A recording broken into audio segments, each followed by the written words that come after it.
I still remember Nikhil was trying to put a staircase from his third floor to down, an external staircase as a fire safety measure. We had all the required number of exits. We had the staircase. Our establishment was fine, right?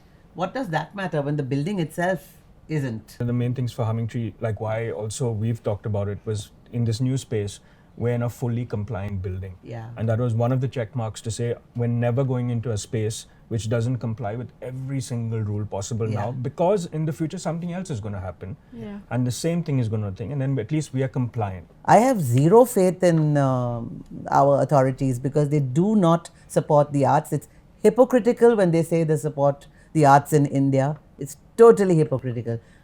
We know enough, all of us know enough artists languishing that are so fabulous that should be seen. And they don't get a chance. And that is why these small venues are so important in the journey of an artist.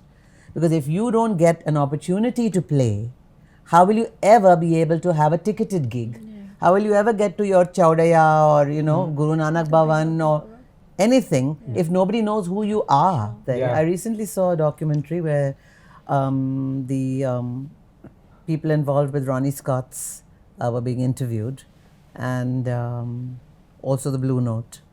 And I literally found myself comparing notes to what Nikhil and I have spoken about over the years, which is, it is next to impossible for a live music venue to be profitable. Even Ronnie Scott's and Blue Note said that they were operating on legend, that it's become a brand because the greats had played there. Yeah.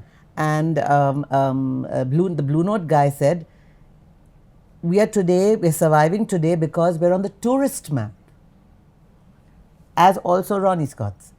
We're on the tourist map. So like anybody coming from abroad, one of the things we have to do, Statue of Liberty, we have to go and see. Then we have to go and see Tower of London, Blue Note, Ronnie Scott's. It's like that. My husband told me that it was our restaurant subsidizing me and all of my efforts. Otherwise, we would have had to shut a long time ago. 30% of small venue in England closed last year with government support. And if in England, which is the live beat of live music, they struggle, I think what we've spoken about is part of the process. I mean, it's so disappointing to be sitting in 2026 in Bangalore and having this conversation like, oh, we should be doing this. This should be 101 of city planning. Yeah. Like this should be there from ages ago. Like this is not a good thing we're talking about. It's a shame that we're talking about it as a conversation starter. We should have been there a long time ago.